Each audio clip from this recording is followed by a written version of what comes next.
கூட்டணி அமைச்சரவை அமைத்து கூட்டணியில் இருக்கக்கூடிய திரு சந்திரபாபு நாயுடு, கூட்டணியில் இருக்கக்கூடிய திரு நிதிஷ்குமார், கூட்டணியில் இருக்கக்கூடிய ஷிண்டே உள்ளிட்டவர்கள் எல்லோரும் ஏற்றுக்கொண்டு ஒரு பட்டியல் வெளியில் வருதுன்னா கூட்டணியாக அவர்கள் பேசி முடிவு செய்து தான் வந்துருக்காங்க. இதில் உங்களுக்கு இவ்வளவு கேள்விகளும் சிக்கல்களும் ஏன் வருது? அப்போ திரு சந்திரபாபு நாயுடுக்கோ நிதிஷ்குமாருக்கோ அந்த அக்கறை இல்லாமல் இருக்காங்களா? எங்களுக்கு இந்த கேள்விகளோ அல்லது சந்தேகங்களோ எதுவுமே இல்லை. இப்போ இந்த அவைகளில் பேசுகிற ரெண்டு பேர்ல ஒருத்தர் உயர்ந்த பிறவி, அந்த உயர்ந்த பிறவி சொல்றாரு சமத்துவம், இந்திய அரசியலமைப்பு சட்டத்தை முத்தமிட்டு நாங்கள் ஏற்றுக்கொள்ளுகிறோம். இந்த தேர்தலுக்கு முன்னாடி வரைக்கும் பாராளுமன்றத்தினுடைய புதிய கட்டடம் திறக்கிறப்ப இந்திய அரசியலமைப்பு சட்டம் கொடுத்த நாடாளுமன்ற உறுப்பினர்களுக்கு கொடுத்த அந்த சட்டத்தில் சமத்துவமும் சகோதரத்துவத்தையும் காணோம். எங்கப்பா அந்த செக்குலரிசம்னு ஒரு வார்த்தை இருந்துச்சே, மதச்சார்பின்மைனா அதை காணோம். எல்லாரும் பிரச்சனை பண்ண உடனே இவங்க சொன்னாங்க, இல்லை நாங்கள் பழைய வருஷனை கொடுத்துட்டோம் அப்படின்னாங்க. அப்படி மறைக்க எத்தனைத்த மதச்சார்பின்மை, முத்தமிட்டு நாங்கள் ஏற்றுக்கொள்ளுகிறோம் அப்படின்னா இந்திய அரசியலமைப்பு சட்டத்தை மாற்றுவதற்குத்தான் 400 பார், 370 நாங்க 400 அப்படின்னாங்க. எல்லா சர்வாதிகாரத்திற்கும் ஒரு முடிவு வரும். அந்த முடிவு தான் இன்றைக்கு மோடி அரசாங்கத்திற்கு வந்திருக்கிறது. இன்னைக்கு அது மோடி அரசு ஜனநாயக பூர்வமா தேர்ந்தெடுக்கப்பட்ட ஒரு அரசு மூன்றாவது முறை ஆட்சி பொறுப்பேற்று நடக்க முடிச்சிடுறேன். முடிவு கடிவாளம் எங்கே போடப்படுகிறது என்பது ரொம்ப முக்கியம். 370 நாங்கள் 400 வருவோம், இந்திய அரசியலமைப்பு சட்டத்தை மாற்றுவோம்னு சொன்னவரு என் உயிரே போனாலும் இந்திய அரசியலமைப்பு சட்டத்தை நான் மாற்றவே மாட்டேன் அப்படின்னு சொல்றதும் ரொம்ப பிரமாதமா. நான் ஆசீர்வாதம் பொது வெளியில பேசுறப்ப கொஞ்சம் ஜெனரஸா பேசுங்க. நான் பேசுகிற வார்த்தை உங்களை ஆசீர்வாதம் என்று அழைக்கிற போது ஒரு சகோதரத்துவத்தோடு எங்க ஊருக்காரர் பேசுறாரு அப்படின்னு நான் உணரணும். அந்த உணர்வோடு பேசுங்கள். 3% இருக்கிற நூலிபான்களுக்கு கொடுக்கிற மரியாதை 18% இருக்க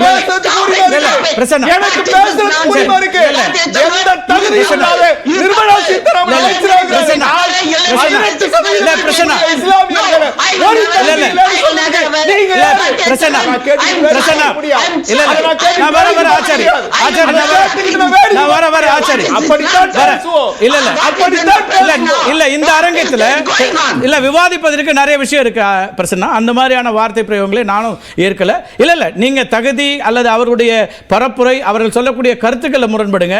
ஆனா எந்த ஒரு நான் சொல்றேன் சார், அவங்க அதை சொன்னாங்க நான் பதில் சொல்றேங்கிறத பிரச்சனை எங்க வேணா சொல்லட்டும், இங்க வேண்டாம். நான் அதை ஏற்கல.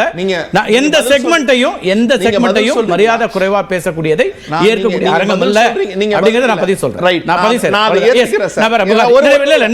எல்லாரும் பேசுனாங்க, எனக்கு நீங்க வாய்ப்பு கொடுங்க. இல்ல சார், நீங்க தான் பேசுனீங்க, நீங்க நிறைய வார்த்தைகள் சொல்லிருக்கீங்க. அந்த வார்த்தைகளுக்கான பொருளும் அதுக்கான அர்த்தங்களும் நிறைய இருக்கு. இல்ல இந்த அரங்கத்தில் நிறைய பேசுனாங்க, எனக்கு பதில் சொல்றதுக்கு ஒரு நிமிடம் வாய்ப்பு கொடுங்க. நீங்க சப்ஜெக்ட்டுக்குள்ள நேரா சொல்லலாம் தான் பேசிக்கிட்டு இருக்கேன். நான் டு தி பாயிண்ட் தான் பேசிக்கிட்டு இருக்கேன்.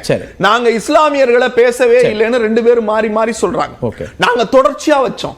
அதிக பிள்ளை பெறுகிறவர்கள் உங்ககிட்ட 2 எரும மாடு இருந்தா ஒரு எரும மாடை புடிங்க அவங்க கிட்ட கொடுத்துருவாங்கன்னு சொன்னது பாகிஸ்தான்காரங்கிட்டயோ வங்கதேசக்காரங்கிட்டயோ கிடையாது. இந்த மண்ணில் இருக்கிற இஸ்லாமியர்கள் நீங்க எத்தனை பூடாகம் போட்டு பேசினாலும் சொல்றாங்க சிறுபான்மையினர்களை நாங்கள் பிரித்து பார்க்கவில்லைன்னு சொல்றாங்க.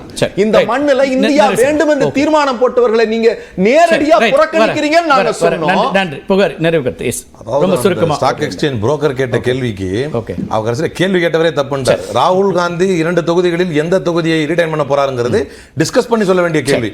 அந்த ஒப்பீடே முதல்ல தப்பு. ஒரு கேள்விக்கு ஆணவமாக பதில் சொல்வது வேறு. அந்த 60 மார்க் எடுத்துட்டாங்க, 70 மார்க் எடுத்துட்டாங்கன்னா நான் ப்ளூம்பெர்குடைய வார்த்தையை சொல்லி முடிக்க விரும்புகிறேன். Billionaire friendly Modi humbled by Indians who make $4 a day. வெறும் $4 மட்டுமே சம்பாதிக்கக்கூடிய மக்களுக்கு முன்னால் பணிய வைக்கப்பட்டிருக்கிறார் மோடி. இல்ல எனக்கு இடைசருக்குல ரொம்ப சுருக்கமா முடிச்சிடும். எனக்கு சொடுக்கு போட்டு இந்த ஆட்சியை கவர்ந்துரும்னு சொன்னவங்க 2021 வரைக்கும் காத்திருந்தது எனக்கு தெரியும். ஏன்னா அதுதான் ஜனநாயகம்.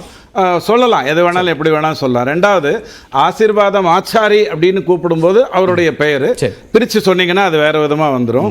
கபூரி தாக்கூர், சிராஜ் சவானுடைய பதவி, சரண் சிங்குடைய மகனுக்கான பதவி, இது எல்லாமே இந்த தேசத்துல 76 வருடங்களுக்கு பிறகு வந்திருக்குங்கிறத நம்ம புரிஞ்சுக்கிறது முக்கியம்.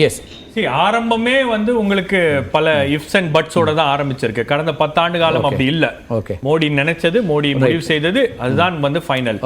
சோ இனி அடுத்ததுதான் வந்து இப்போ ஸ்பீக்கர் இது இருக்கு, ஸ்பீக்கர் தேர்வு செய்யறாங்க.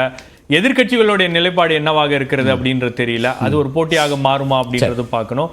அப்போ பல இடங்கள்ல வந்து இந்த விஷயங்கள் அப்படின்றது மோடி நினைத்தது போல், பாஜக நினைத்தது போல் சுருக்கமா நிறைவு கருத்து, ரொம்ப சுருக்கமா புதிய விவாதங்கள். அதாவது தேர்தலுக்கு முன்னாடி இவங்க சொல்லிட்டு இருந்தாங்க நாங்க 272 தொட மாட்டோம் அப்படின்னு. இன்னைக்கு வந்து கூட்டணியான அந்த என்டிஏன்றது வந்து 272 தாண்டி 293க்கு போயிருக்குது.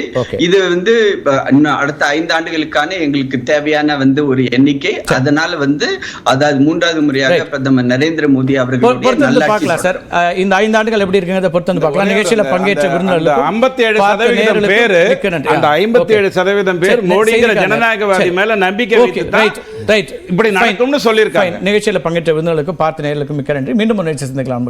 நன்றி, வணக்கம்.